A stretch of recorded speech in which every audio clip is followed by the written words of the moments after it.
Assalamualaikum warahmatullahi wabarakatuh. Selamat siang Ibu Ika Amalia Kartika selaku dosen pengantar agroindustri dan teman-teman kelas A. Kami dari kelompok 20 akan menjelaskan mengenai pembekuan atau freezing dan kami akan fokus pada metode ABF atau Air Blast Freezer. Perkenalkan anggota kelompok kami ada Tri Afriani, kemudian saya sendiri Marsanda Safira dan Grace Abeliani. Teknologi pembekuan makanan adalah teknologi mengawetkan makanan dengan menurunkan temperaturnya hingga di bawah titik beku air. Proses pembekuan makanan melibatkan pemindahan panas dari produk makanan. Hal ini akan menyebabkan membekunya kadar air di dalam makanan dan menyebabkan berkurangnya aktivitas air di dalamnya. Menurunnya temperatur dan menghilangnya ketersediaan air menjadi penghambat utama pertumbuhan mikroorganisme dan aktivitas enzim di dalam produk makanan, menyebabkan makanan menjadi lebih awet dan tidak mudah membusuk.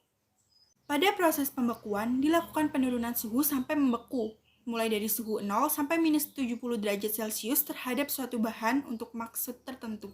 Dalam pembekuan terdapat dua masalah penting, yakni terbentuknya kristal es dan pertumbuhan kristal yang menentukan kualitas produk beku. Laju pembekuan merupakan variabel penting pada kedua masalah tersebut.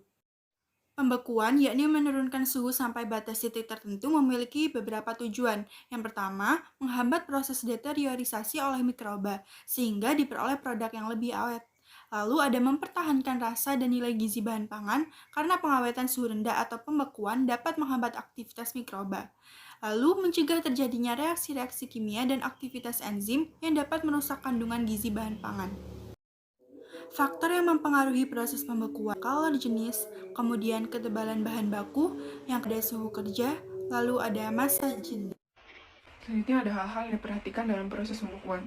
Yang pertama ada kecepatan pembekuan, yaitu jumlah bahan yang dapat dibekukan tiap satuan waktu. Yang kedua, waktu pembekuan, dipengaruhi oleh kecepatan pembekuan, suhu pendinginan, ukuran bahan, suhu dan angka koefisien hantar panas. Yang ketiga, suhu pembekuan adalah suhu akhir pembekuan yang dikehendaki, dan pada suhu pembekuan titik beku bahan sudah terlampaui sehingga dapat menghambat pertumbuhan jamur dan bakteri. Selanjutnya ada mekanisme pembekuan. Pertama ada panas bahan pangan diambil ke suhu turun hingga titik beku. Yang kedua energi panas terus dilepaskan ke air dan bahan pangan membeku. Yang ketiga energi panas terus dilepaskan ke sesuai suhu yang dikehendaki. Kategori pembekuan secara umum terbagi atas refrigerasi mekanik, yaitu mengevaporasi dan mengkompresi refrigeran dalam siklus yang berkelanjutan. Freezer riogenik menggunakan karbon dioksida, CO2, cair dan nitrogen cair yang dikontrakan langsung pada bahan makan yang dikelola. Air blast freezer. Air blast freezer atau ABF merupakan sebuah ruangan atau kamar di mana udara dingin disirkulasikan di sekitar produk yang dibekukan dengan bantuan fan atau kipas. Produk pangan diletakkan dalam sistem rak atau conveyor yang dihembuskan dengan udara dingin berkecepatan tinggi. Suhu yang digunakan minus 18 derajat sampai minus 40 derajat Celcius disirkulasikan di sekitar produk dengan kecepatan 1-20 mPs. Paling umum digunakan minus 30 derajat Celcius dengan kecepatan 10-12 mPs. Pembekuan produk pangan dengan air blast freezer tergantung pada kecepatannya. Semakin cepat, semakin cepat dingin. Berfungsi untuk membekukan bahan pangan seperti daging atau ikan. Dengan kapasitas pembekuan mulai 900 kg hingga 3 ton.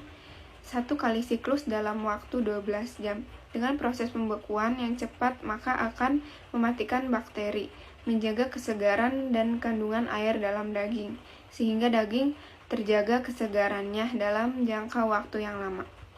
Yang selanjutnya ada keuntungan ABF. Yang pertama, kecocokan dan keluasannya akan produk.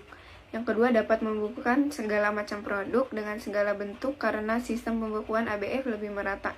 Yang ketiga, mudah pengoperasiannya karena proses lebih mudah daripada metode pembekuan lain.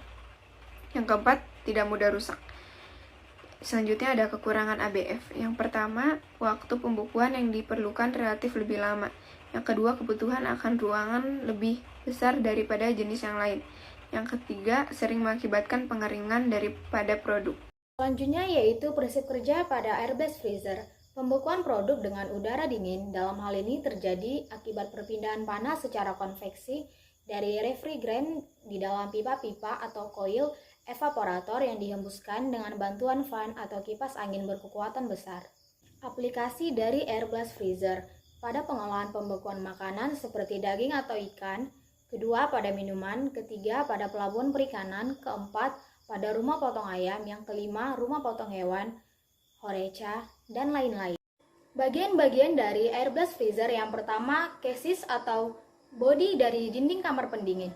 Biasanya terdiri dari 3 lapis, yaitu yang pertama bagian luar, kedua bagian dalam, dan yang ketiga dinding bagian dalam. Dinding bagian luar terbuat dari logam tahan karat, kemudian lapisan dalam terbuat dari bahan-bahan yang mampu mempertahankan suhu dinding di dalam ruangan pendingin tersebut. Sedangkan pada dinding bagian dalam terbuat dari logam yang tahan karat.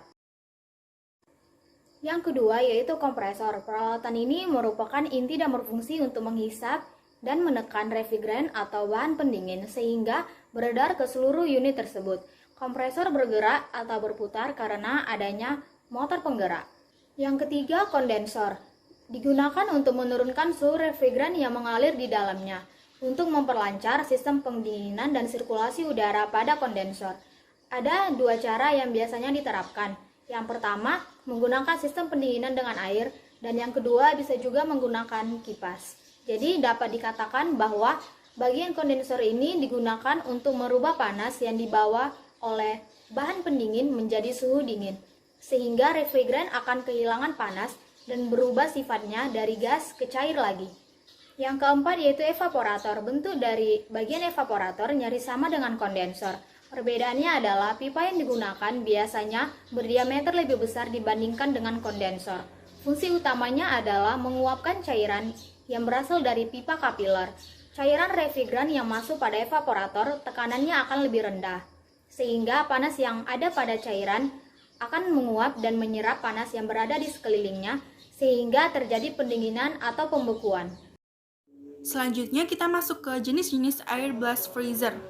Ada 2 jenis air blast freezer. Yang pertama, air blast freezer bersinambung atau continuous air blast freezer, yaitu air blast freezer yang bekerja bersinambung. Bahan pangan dimasukkan secara terus-menerus dalam jadwal tertentu. Ketika bahan pangan yang terlebih dahulu dimasukkan masih dalam proses pembekuan, maka bahan pangan yang sudah beku tadi juga dikeluarkan dengan kecepatan yang sama dengan pemasukan bahan yang baru. Lalu, yang kedua ada air blast freezer bertahap atau batch air blast freezer, yaitu air blast yang bekerja tahap demi tahap. Bahan pangan dimasukkan sekaligus sampai freezer penuh, lalu dikeluarkan seluruhnya jika sudah beku, kemudian pembekuan tahap berikutnya dapat dimulai. Ini adalah contoh gambar dari air blast freezer. Sekian presentasi dari kelompok kami.